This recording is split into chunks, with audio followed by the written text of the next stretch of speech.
Hi everyone, it's Jennifer from Flux. In this video, I will show you how to crochet the key lime neck wrap. This is a very easy neck wrap that is secured by a button, and it's basically a rectangle, and it has some decorative eyelets, and it's very easy to make. For this project, you'll need a 9mm end crochet hook. You'll also need a pair of scissors and a tapestry needle to do your finish work later. And you'll also need a button. And when selecting your button, be sure before sewing it on that it will pass through the, we use, instead of buttonholes, we use the decorative holes to secure it, but be sure it'll pass through when you're finished your project. So we'll move that aside for now.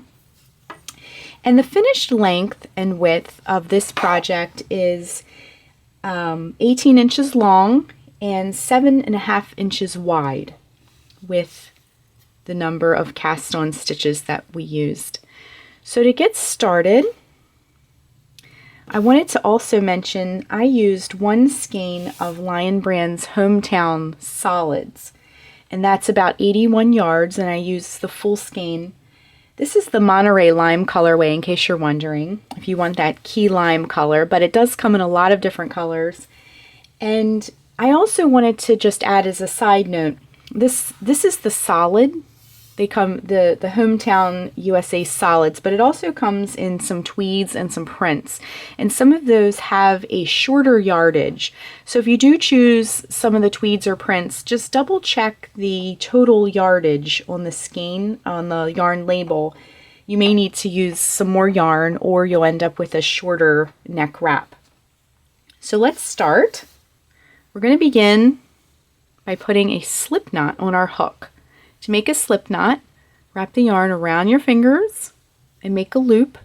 Bring the yarn behind the loop so you have a circle with a line through it, just like that. Reach in with your crochet hook, bring up a loop, and tighten it. Just like that. Next, we're going to make a starting chain of 18. To make a chain, wrap your yarn around the hook and pull it through the loop. That's 1, 2, 3, 4, 5, 6, 7, 8, 9, 10, 11, 12, 13, 14, 15, 16, 17, and 18. So this is our starting chain, and you don't want to make your starting chains too tight. You want them to be fairly loose so that it doesn't draw up or look too tight along the bottom. So let's begin row 1. Let's begin the foundation row. So we're going to make a double crochet in the 4th chain from the hook. So this loop here does not count. So we're going to go 1, 2, 3, and 4. To work a double crochet, wrap yarn around hook, insert the hook into the chain, bring up a loop, yarn around hook, bring it through the first 2 loops, yarn around hook, bring it through the last 2 loops on your hook. We're going to finish the foundation row by working a double crochet in each chain across to the end of the row.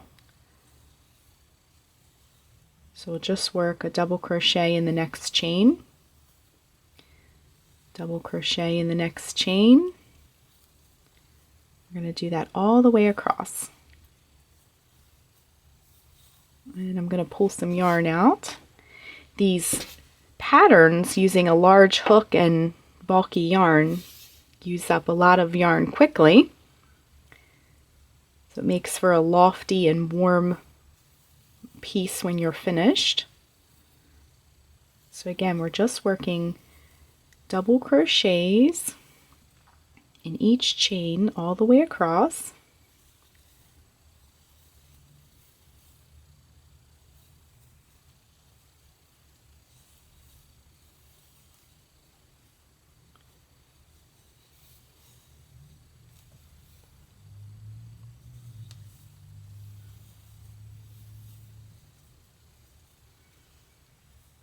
And I also wanted to mention, whenever I make a video using this particular hook, I always get a lot of questions as to where I got it. I just wanted to mention I did get it from Knit Picks, and they have a whole bunch of other things. Just wanted to mention that as a side note because a lot of people ask about that hook. So we're just finishing up.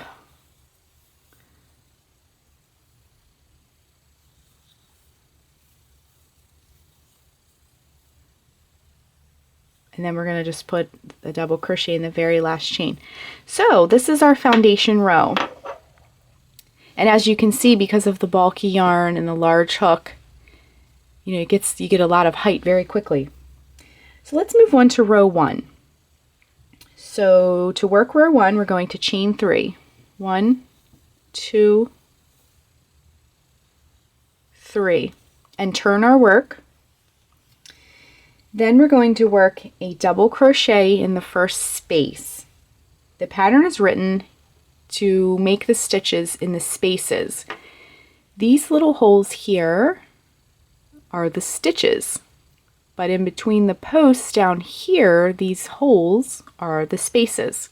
We're going to be working our double crochets into the spaces. Spaces, stitches. So we're going to work right into the space like that.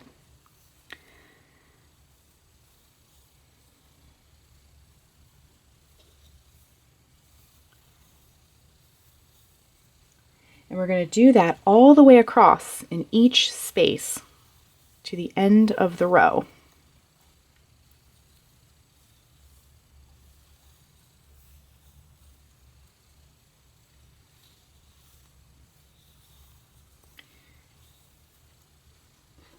Get a little bit more yarn off our yarn ball.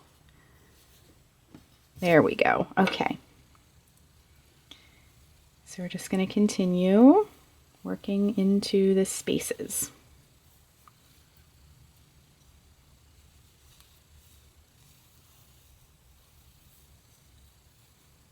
And I find these make really nice gifts because you can work a bunch of them up really quickly,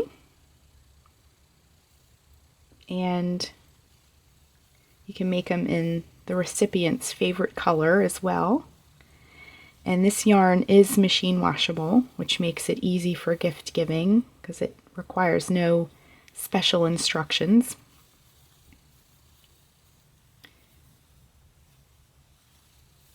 Okay, so we're just coming up to the end of the row here.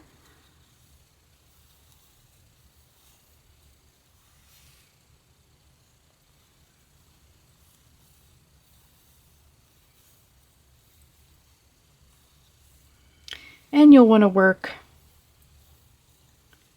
a double crochet into the turning chain space as well, just like that. So row 1 is complete. This is what row 1 will look like when you're finished.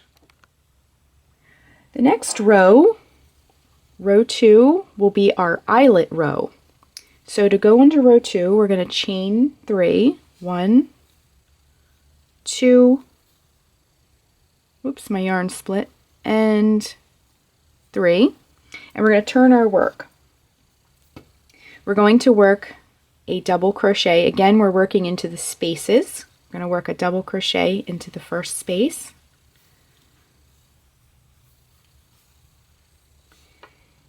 And chain 2, 1, 2, then we're going to skip one space, so we'll skip this space, and then we'll work a double crochet into the next space after that.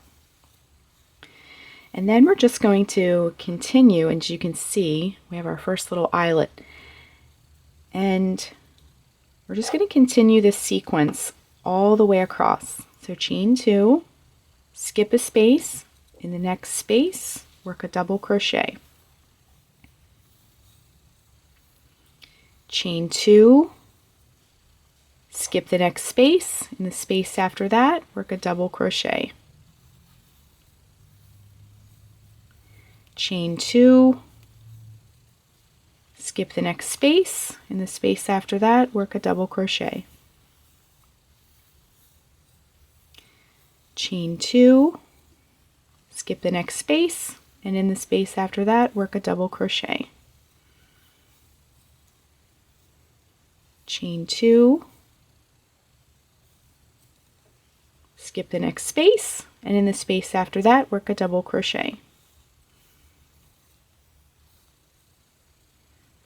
Chain 2,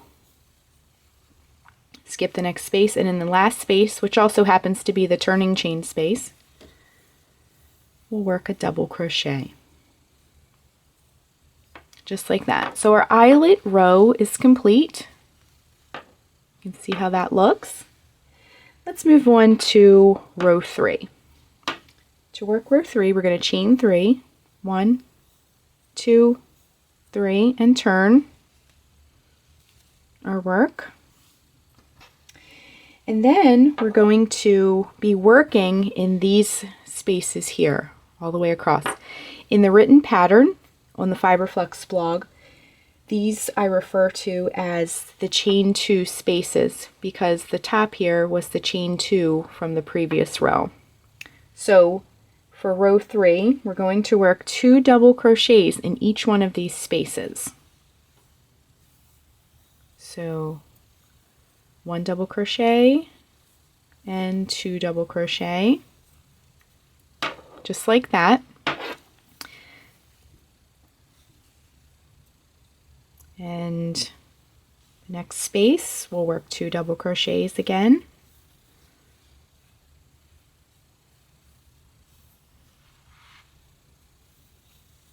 Like that. Next space, 2 double crochets.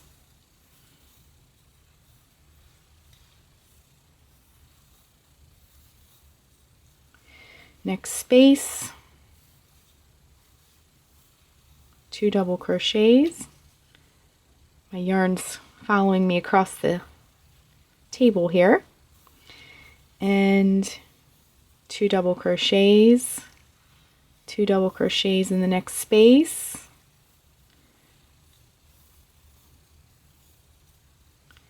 Two double crochets in the next space.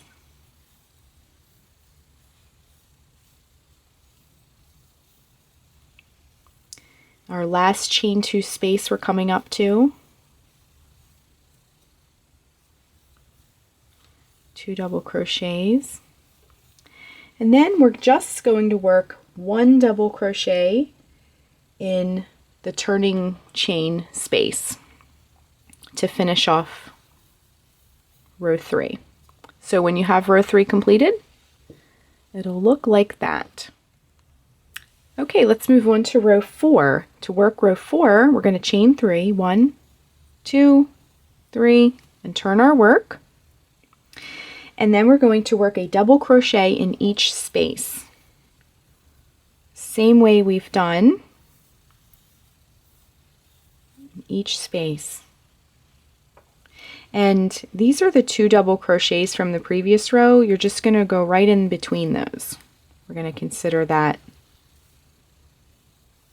a space because it's in between the posts. So it'll kind of look like that.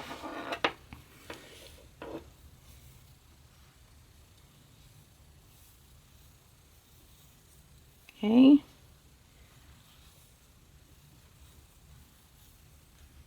And when you work into the spaces like this, you don't really even need to look at, like when you're working into the stitches, you have to kind of look down and see the stitch and the alignment and everything. When you work into the spaces, you can just kind of like feel, see I'm like going backwards like that, you can just kind of like feel for it and you don't necessarily have to specifically look for it, which I find makes a project fly by when you're working into the spaces. See, we've only been working for just a few moments and our project is already growing really fast right off of our hook. Okay, so we're coming up to the end of the row. And we're also going to work a double crochet in the turning chain space, similarly to what we've been doing so far. So that completes row 4, and it'll look like that. So let's go on to row 5. Row 5 is just repeating row 4. So we're going to do exactly what we did for row 4. So we'll chain 3, 2 and 3, turn our work, and again we're going to work a double crochet in each space all the way across. We need to get some more yarn off our yarn ball here.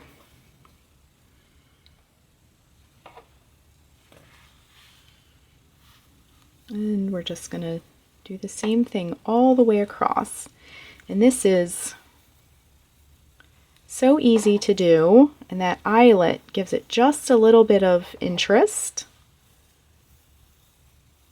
And it's warm, but the little decorative holes make it very, give you some ventilation as well, which I like when using bulky yarn, to have warmth and ventilation, so that it's not too hot, but it's still extremely cozy. So we're just working our double crochets into each space all the way across the pattern.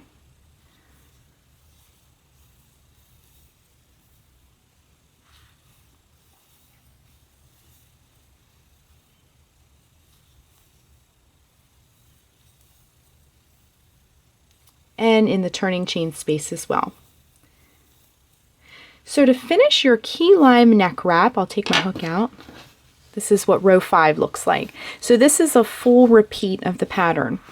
So to finish your piece, you're going to repeat rows 2 through 5 until the length is reached. I got a length of 18 inches long. However, you can make yours longer. You can use an additional skein of yarn if you want to make yours very long. And this, I got a width of about 7.5 inches. And to finish off, I'm going to show you now a photo of how and where to put your button, so that when you make your own key lime neck wrap, you can see where to position the button. And I could show you on this, but this is kind of just a swatch. So let me show you a photo now of the finished piece and where to put the button.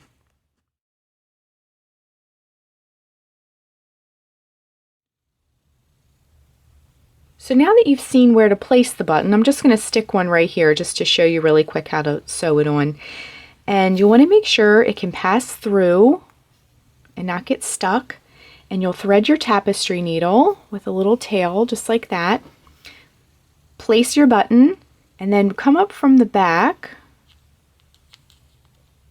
And there we go. Come up from the back and then go back in. And you'll just do that a few times. And you can see how nice it looks with the matching yarn. It coordinates very well. It looks kind of springy with that flower and the green yarn, but you can use any button you like. And then you'll just do that a few times and then tie the back and weave in the ends, just like that. Next, to finish up your piece, you'll have 2 tails when you're finished. And I'll show you how to do one of them. You're going to take your tapestry needle and just thread it onto the tail and just go in one direction and then come back up and do another pass coming the other way, just like that. And then you'll take your scissors and trim and then just kind of give it a nice gentle tug just to make that end disappear. So that is how you crochet the key lime neck wrap. And thanks so much for watching, and be sure and click the red subscribe button to get all the latest Fiber Flux video updates. Thanks so much!